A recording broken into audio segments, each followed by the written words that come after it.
que nós temos que fazer: permanecer escravo de Cristo para a salvação ou se tornar escravo do pecado para a morte e condenação. Independentemente de rotulações de calvinismo ou arminianismo, a declaração de fé, tá certo? A declaração de fé prioriza o ser bíblica e não impor sobre a Escritura uma exegese. Exegese é extrair da Escritura aquilo que ela está dizendo, aquilo que ela está direcionando. Exegese é implantar na Escritura, que é o que muitas correntes teológicas têm feito, para justificar as posições de seus líderes, tá certo? Quase uma ideia canônica em relação às suas declarações de fé. Eles têm praticado exegese, têm fechado os olhos para certas palavras, certas declarações da Escritura, e têm supervalorizado outras, ok? E principalmente colocado a palavra de seu líder como uma palavra final, como uma palavra definitiva, que não possa ser questionada, e canônico somente a Bíblia. Então, nenhum desses teólogos tem condições de tornar-se canônico. Senão estaremos embarcando no mesmo erro dos adventistas do sétimo dia, por considerar Ellen G. White um espírito de profecia e equiparar ela à Sagrada Escritura. É o mesmo erro. É o mesmo erro. Você pode dar outro nome, mas você está cometendo a mesma prática. Escritura, uma exegese de modo a obter justificativas às teologias e dogmas propostos de antemão. Não. O objetivo é a honesta exegese, ok? Permitindo-se deixar guiar-se pela leitura correta e verdadeira interpretação do que a Sagrada Escritura efetivamente afirma com relação à soteriologia e às demais doutrinas bíblicas. Todos os homens são passíveis de comparecer diante do seu Deus Criador para serem julgados em conformidade com as suas obras. Todos, ninguém escapará. Por isso que também o Evangelho tem que alcançar a todos. O Evangelho tem que ser difundido, pregado, tem que haver uma evangelização visando todos, porque todos comparecerão diante do trono para serem julgados conforme as suas obras. Como Paulo diz, aquele que conforme a lei cometeu, aquele que mesmo com a lei cometeu pecado, pela lei será julgado. Aquele que sem lei, também sem lei, né? Tanto aqueles que mesmo sem lei fizeram obras que possam ser vistas, né? Que possam ser observadas por Deus, semelhante ou conforme aquele que tem lei. Então muitas pessoas mesmo sem ter a lei de Moisés fizeram o que a lei de Moisés pede, certo? Exige, aquilo que a lei de Moisés determina, e Deus leva em consideração. Mas também aqueles que mesmo sem lei pecaram, também sem lei serão julgados, porque Deus tem meios outros de promover esse juízo, como por exemplo através da consciência humana. Então a consciência humana é um meio pelo qual Deus trará a juízo também a essas pessoas. O Senhor Jesus Cristo foi provisionado como meio de salvação eficaz a todos, sem exceção, não sem distinção. Meio de salvação eficaz, sem exceção, porque é oferecido a todos e é suficiente a todos. A graça não é limitada, mas tem uma distinção. A distinção é: aqueles que creem serão salvos, os que não creem já estão condenados. Eis a distinção: os que creem e os que não creem. E não um desígnio secreto, por meio do qual predetermina desde a eternidade uns para a salvação, os poucos para a salvação, e uma grande massa para a condenação, sendo determinados, né, desde a eternidade, sem qualquer tipo de possibilidade de escolha, ok? Então isso não é conceito, isso não é fundamentado na Bíblia Sagrada. Há suficiente salvação provisionada por Deus para toda a humanidade. Será eficazmente aplicada aos que creem na obra salvífica e não resistam à chamada para a salvação. Eis aí o posicionamento da declaração de fé. Agora veja, eu cito aqui alguns textos de autores calvinistas e textos também de Calvino, que já expliquei, estão no vídeo onde eu faço a leitura de todos eles. Mas o que a gente pode obter deles, né? Você tem aqui textos de Hermann Roykema, está difícil para ler aqui, eu acredito que seja isso, Hermann Roykema, e textos de João Calvino, das Institutos, volume 3, capítulo 8, seção 22, página 53, se não estou equivocado aqui. Então, primeiro texto: por predestinação entendia-se os decretos de Deus concernentes ao destino eterno de suas criaturas morais e racionais. E esse conselho de predestinação era caracterizado uma vez mais de acordo com os diferentes objetos, tanto de eleição quanto de reprovação, ou seja, predeterminação dupla daqueles que se salvam e daqueles que são condenados. Então, se são salvos, o são não por causa de uma aceitação em fé, ok? Não porque tenham manifestado fé. se são condenados, ou são também, não porque tenham rejeitado, ok? Deliberadamente, mas são salvos ou são condenados por causa de uma predeterminação desde a eternidade, um conselho secreto, conforme é colocado. E assim também é dito aqui nesses artigos colocados aqui por João Calvino. O primeiro falando acerca de que tudo que acontece foi pré-ordenado, tá certo? O segundo atentando contra a presciência, então é um dos posicionamentos que a gente vê bastante incisivo e que não temos como concordar. Esse posicionamento que rejeita a presciência, não encara a presciência como algo importante, que entende que a determinação, a predeterminação, a predestinação se dá unicamente pela vontade, ok? Então a vontade soberana de Deus, que operou a salvação de alguns e a condenação da maioria, pela sua vontade e pelo seu secreto desígnio. É isso que é dito, tirando totalmente a questão da presciência. Então Deus não predestinou em virtude da presciência. Deus não predestinou em virtude de pré-conhecer. Pré-conheceu aqueles que manifestariam fé salvífica, aqueles que não resistiriam à ação do Espírito. Não, ele não concorda com a presciência. Ele diz, Deus, pela sua vontade soberana, quis salvar alguns e quis condenar a maioria. Então, esse é o posicionamento teológico calvinista que não tem como ser, não tem como aceitarmos, não tem como concordarmos, porque atenta contra a Sagrada Escritura. E nós vamos ver textos muito claros que dizem que Deus pré-conheceu. A partir da presciência é que veio a predestinação. A predestinação é dos pré-conhecidos, ok? E predestinou não indivíduos e sim grupos. E predestinou esse grupo para a salvação, mas nunca diz que predestinou outros à condenação. Por quê? A condenação o homem vai, não porque Deus queira que ele seja condenado, mas porque ele não quer ser salvo. Deus não quer condenar, Deus quer salvar. A predestinação é para a salvação, e para a salvação de grupos. O grupo, Israel, por exemplo. Grupo, a igreja, em Cristo Jesus. Então, quando Deus pré-conhece, vê que aqueles que integram, aqueles que estão integrando a igreja, são aqueles mesmos que não resistem à ação do Espírito, que atendem a chamada para a salvação, ao Evangelho, e manifestam fé salvífica. Deus, como onisciente, e só Deus tem essa capacidade, Pai, Filho e Espírito Santo, certo? A triunidade, tem a capacidade da onisciência, um atributo incomunicável de Deus. Dentro da onisciência está a presciência, ou seja, Deus pré-conhece, de antemão conhece. Então enviou o Cordeiro não somente para esse, mas para todos, mas sabe quem aceitará, sabe quem crerá. Então Deus pré-conhece, e a partir do seu pré-conhecimento predestina. A predestinação nada mais é do que aqueles que integram a igreja estão predestinados à salvação eterna, porque por meio do corpo de Cristo, Cristo tendo morrido por nossos pecados e tendo ressuscitado, estando à destra de Deus, nós também ressuscitaremos através dele. Da forma como ele é, nós veremos. Então, nós estamos predestinados à salvação por meio de Cristo Jesus. Ele morreu e ressuscitou, nós também ressuscitaremos juntamente com ele. Ok? Outra fala aqui de Calvino que não temos como concordar. O primeiro homem caiu porque Deus julgou que isso era um meio útil para os seus propósitos. Porque Deus julgou que isso é um meio útil para os seus propósitos. Ora, porque julgou assim, não sabemos. Todavia é certo que, o que merece louvor seja justo. Veja que nesta fala há alguns elementos que de fato não temos como concordar. Ele diz que Deus julgou útil a queda do homem. Então Deus determinou arbitrariamente esta queda. O homem caiu não porque fez uma má escolha, mas porque foi predeterminado que caísse. E aquilo era útil para os planos de Deus. E esses planos de Deus, conforme indica aqui, é secreto. Então, se o plano de Deus é secreto, como ele teve acesso para poder fazer essa análise e chegar à conclusão de que isso era útil, se é secreto? Então, algumas coisas que, infelizmente, não temos como concordar. Perceba os contrastes em relação às concepções da doutrina bíblica da predestinação entre a declaração de fé e os pensadores calvinistas. A clara afirmação da dupla predestinação, o que de antemão pré-ordena indivíduos independentemente de suas ações, a condenação eterna. Predeterminação, tá certo? Predestinação dupla.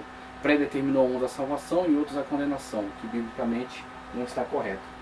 a responsabilização moral de Deus ante todos os eventos ocorridos, quer sejam bons ou até maus e perversos, uma vez que foram por ele decretados. Nunca é observado o aspecto da permissão de Deus, e nada está fundamentado em presciência, tudo é predeterminação.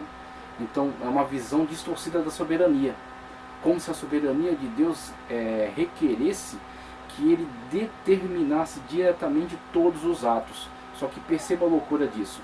O crime do criminoso foi determinado por Deus. O estupro do estuprador foi determinado por Deus. Tá certo?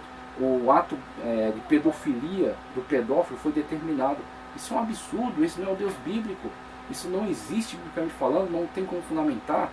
E se isso fosse verdade, diante do trono branco estariam presentes pessoas para serem julgadas, não sei pelo quê, porque foi Deus que determinou a sua ação. Uma vez que é dito aqui que Deus determinou todas as coisas, não há nada no campo da permissão, mas tudo está no campo da determinação. Se tudo está no campo da determinação, Deus determinou diretamente todas as coisas, inclusive os piores crimes que já aconteceram. Esse não é o Deus bíblico, simplesmente essa é a questão. Sim, todos nós, sem exceção, podemos ser salvos, porque a graça é suficiente para todos, e através dos méritos de Cristo e não dos nossos, tá certo? Pois todos nós fomos criados à imagem de Deus, o soberano Deus não predestinou incondicionalmente pessoa alguma à condenação. É a posição da declaração. Deus não predeterminou pessoa alguma incondicionalmente, ou seja, desde a eternidade num plano secreto, predeterminado a condenação. Então, o que ele fará, ele o fará não por livre escolha, mas porque alguém o determinou. Alguém o determinou a cometer aquele crime e ele depois será julgado pelo crime que cometeu, não por sua livre escolha, mas porque alguém o determinou. Isso não faz nenhum sentido. Então os textos que citamos, porque a graça de Deus se manifestou salvadora a todos os homens. Também, esse aqui é Tito 2:11, agora também, que deseja que todos os homens sejam salvos e cheguem ao conhecimento da verdade. Carta de Paulo a Timóteo 2:4. E também, estava chegando ao mundo a verdadeira luz, que ilumina todos os homens. Evangelho de João 1:9. Todos nós podemos ser salvos da condenação que sobre todos paira em decorrência do pecado, mas isso não se dá sem distinção, mas sim sem exceção, pois a distinção se opera na separação que há entre os que creem e os que não creem. Ou seja, esta é a condicionalidade para o acesso à salvação que nos é ofertada sem exceção, pois a todos é ofertada e plenamente suficiente, pois não é limitada, ok? Não é limitada, conforme afirmado na declaração, que reflete os textos bíblicos que estamos citando. Não é limitada.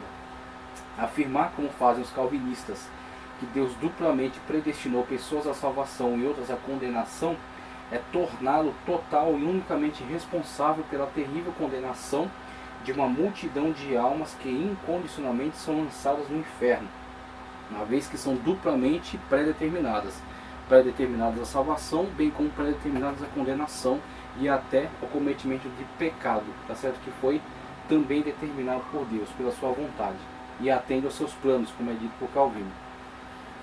O que é biblicamente errôneo, pois, como afirma o texto, a eleição e a predestinação para a salvação em Cristo mediante a fé para a regeneração, justificação, bem como glorificação, dá-se estribada em sua presciência, porque Deus pré-conhece, ok?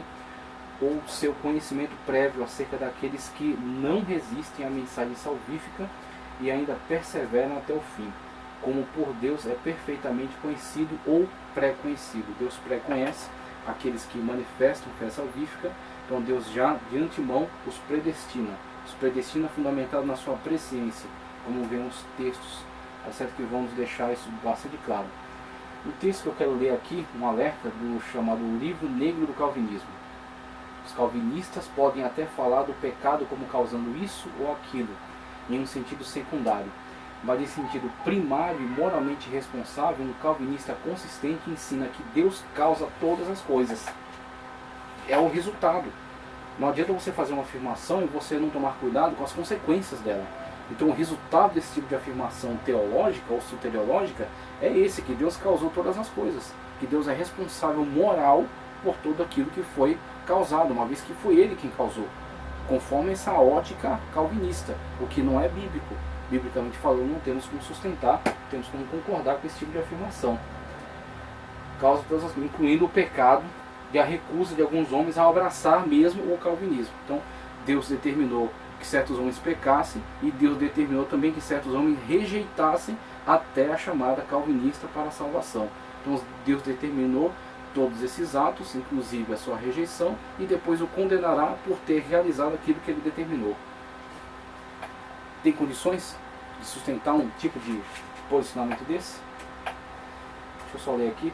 Uma visão sincera da teologia calvinista enxerga Deus como moralmente responsável pelo pecado e condenação da maior parte da humanidade. Não tem como concordarmos com isso. A declaração: a predestinação genuinamente bíblica diz respeito apenas à salvação, que deseja que todos os homens se salvem. Primeira carta de Paulo a Timóteo, ok? Apenas a salvação. Então o propósito é para a salvação. Inclusive o inferno não foi feito nem para os homens, foi feito para o diabo e seus anjos. Os homens, eles são arrastados para essa condenação por se deixarem levar pela sedução desses seres demoníacos. Então se deixam levar por essa sedução, como aconteceu no Éden, ok? Uma vez que deixou levar, decaiu do seu estado em que foi criado por Deus, foi criado por Deus em santificação, e se não se continuar resistindo ao projeto, ao plano salvífico de Deus, veja, o plano de Deus é salvífico, não é condenatório. Porque se Deus tivesse um duplo desejo de condenação e de salvação, ele também teria um plano condenatório. Então ele enviou também para condenar aqueles e para salvar estes. Não, é dito, enviou para salvar, não para condenar. O plano de Deus é salvífico, não condenatório. O desejo de Deus é salvação, não condenação. O homem vai à condenação não porque Deus deseja a sua condenação, mas porque ele não abre o coração para a salvação. Ele não permite, ele não se entrega para a salvação em Cristo Jesus. Ele resiste à ação salvífica do Espírito Santo de Deus, condicionado à fé em Cristo Jesus, estando relacionado à presciência de Deus, como é colocado aqui. Portanto, a predestinação dos salvos é precedida pelo conhecimento prévio de Deus daqueles que, diante do chamamento do Evangelho, recebem a Cristo como seu Salvador pessoal e perseveram até o fim. Deus, conhecedor de todas as coisas, sabe quem são aqueles que, uma vez ofertada a salvação, não resistem à ação do Espírito, se entregam totalmente, são salvos, o sacrifício de Cristo lhes é imputado, o sangue do Cordeiro é derramado, é purificado do pecado e mais, perseveram até o fim. Deus conhece, Deus não determina, ok? Porque se Deus determinasse esses para a salvação, necessariamente estaria determinando outros para a condenação, como o hipercalvinismo afirma, e como o próprio Calvino afirmava. Calvino zombava daqueles que diziam que Deus, na verdade, predestinou esse para a salvação, mas deixou os outros ao seu próprio destino. Então Calvino disse, isso não faz nenhum sentido. Tem textos aqui que afirmam isso, ok? Segue. A teologia sistemática pentecostal, que eu fiz a leitura aqui, a página 368, que eu não vou ler, que meu horário já está bastante avançado, mas Antônio Gilberto, ele busca aqui um alerta acerca do equilíbrio. Então temos que tomar cuidado para não supervalorizar a doutrina do livre-arbítrio, que é o cuidado que temos que ter constantemente. Por isso, até esse alerta em relação a essas declarações de dar um passo para Deus, porque isso dá uma ideia de que existe no homem alguma capacidade de tomar decisões em prol de sua própria salvação, ou se auto-salvar, um semi-pelagianismo ou até um pelagianismo mesmo. Então esse é o risco. Então, a vontade do homem está corrompida. O homem está tão corrompido que muitas vezes ele nem se percebe pecador. Ele entende que está certo, ele entende que está fazendo aquilo que é certo, aquilo que é a sua vontade e que ele tem que atender aos seus desejos. Então, para que ele se perceba pecador, já há uma ação do Espírito Santo de Deus. E essa ação do Espírito Santo de Deus já visa também uma graça preveniente. E essa graça preveniente é capacitante para que ele possa sair desse estado de decaição e poder pelo menos tomar uma decisão livre.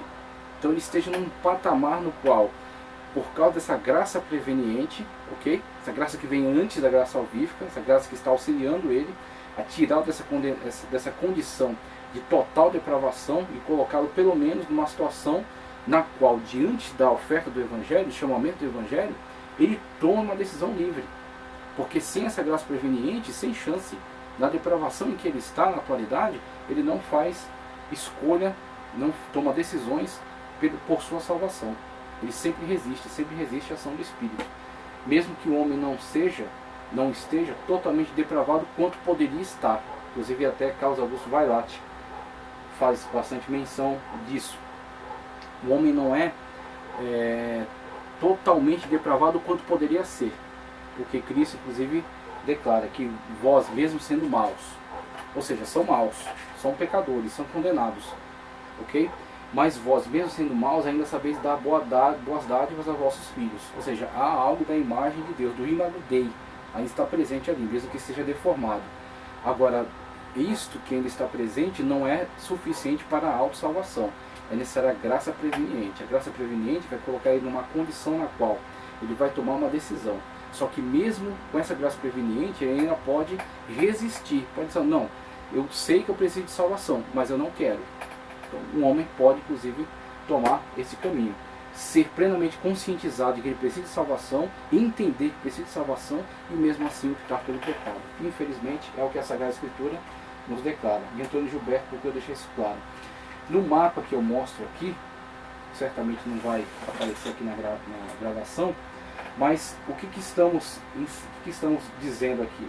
Acerca dos dois caminhos que os posicionamentos teológicos têm tomado. Partindo de Deus, uns vão pelo caminho da predeterminação, ok? A predeterminação, então Deus determinou todas as coisas, Deus diretamente determinou todas as coisas, não existe a questão da vontade permissiva, mas somente da vontade diretiva, da vontade direta de Deus sobre todas as coisas. E esse tipo de visão, esse tipo de posicionamento, acaba causando duras, terríveis, trágicas consequências, como por exemplo, a queda do homem foi determinada por Deus, uma determinação divina, como vimos no texto de Calvino, que atende os planos de Deus. Deus determinou a queda. Outra consequência, a expiação é limitada. Então Deus mandou Cristo para morrer somente pelos eleitos, conforme a sua determinação, fundamentada na sua vontade, não na sua presciência. Não é que Deus, por ser onisciente, pela sua presciência, viu aqueles que, uma vez alcançados pela graça preveniente, fariam escolhas pela salvação, fariam escolha por serem salvos na pessoa bendita de Cristo Jesus, por não resistir ao Espírito Santo de Deus. O que a gente tem afirmado aqui, não. Eles dizem, não, Deus determinou. Então Deus determinou que estes seriam salvos. E eles seriam salvos compulsoriamente, vamos colocar assim. Tá certo? Então, uma vez que Deus determinou que eles seriam salvos, Deus determinou que os outros seriam condenados. Então eles vão por esse caminho. A expiação é limitada, porque a expiação é só para aqueles a quem Deus determinou que seriam salvos.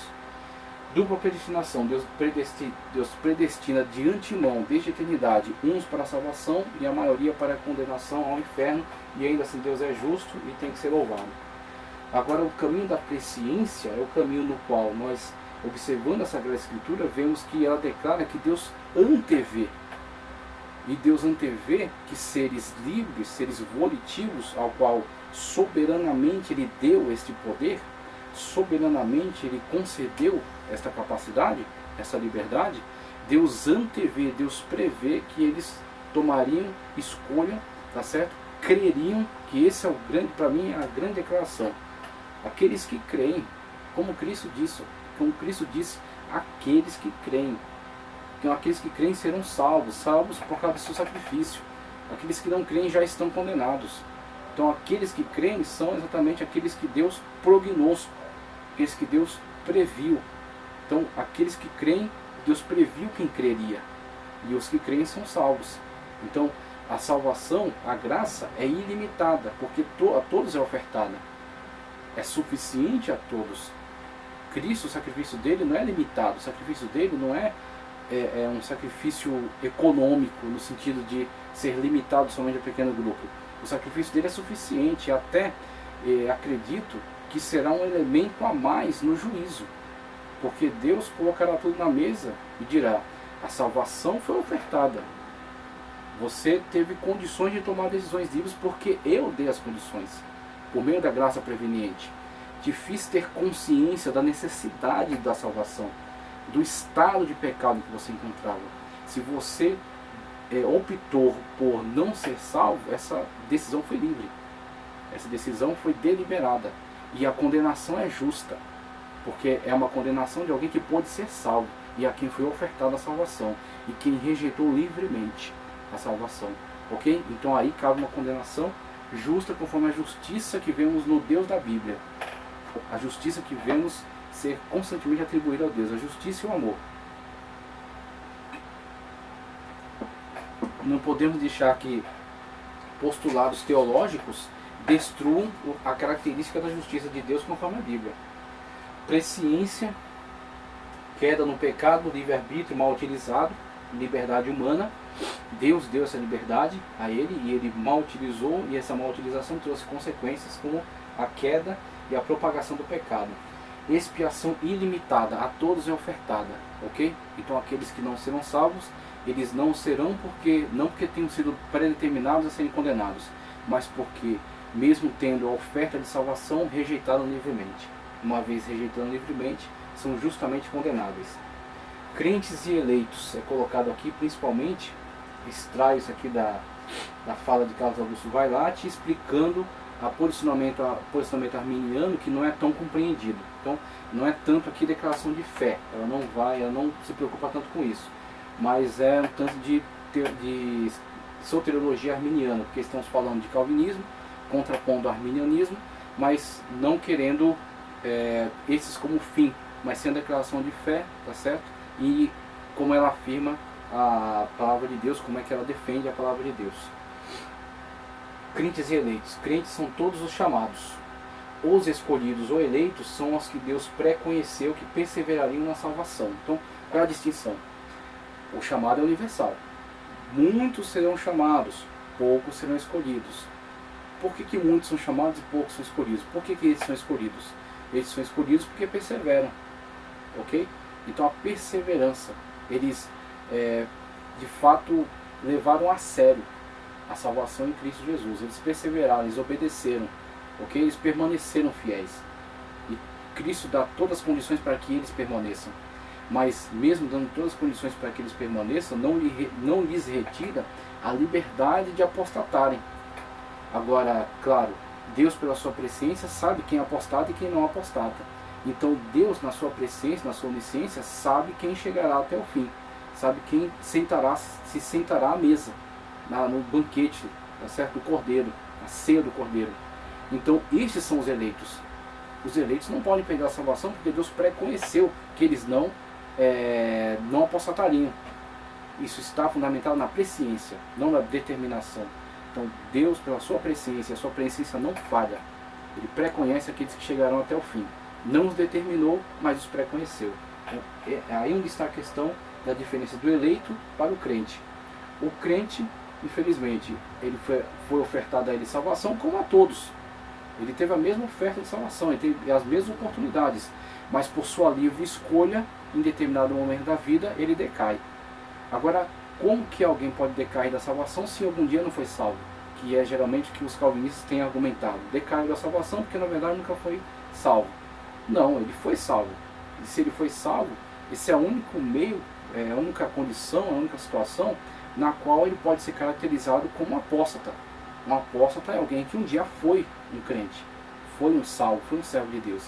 Mas ele apostatou da fé, ele naufragou, ele abandonou, como uma porca lavada volta espojador de lama, como o cachorro que come o próprio vômito.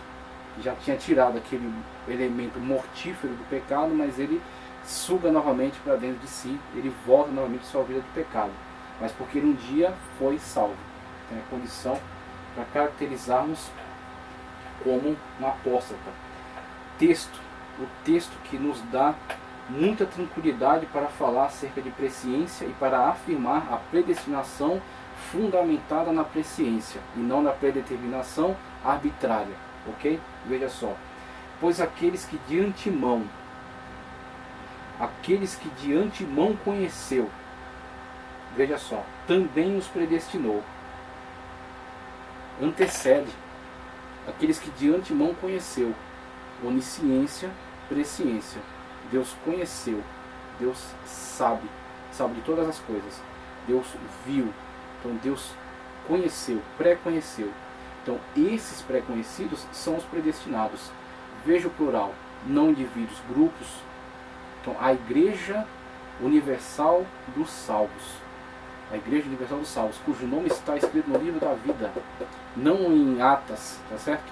Nem em carteirinhas de igreja local. A igreja local é importante, só que a igreja local não é a garantia de salvação. A igreja local não é a garantia de vida eterna. A garantia de vida eterna é aquele a quem a igreja local prega. Se ela prega acerca de Cristo. É Cristo nossa garantia.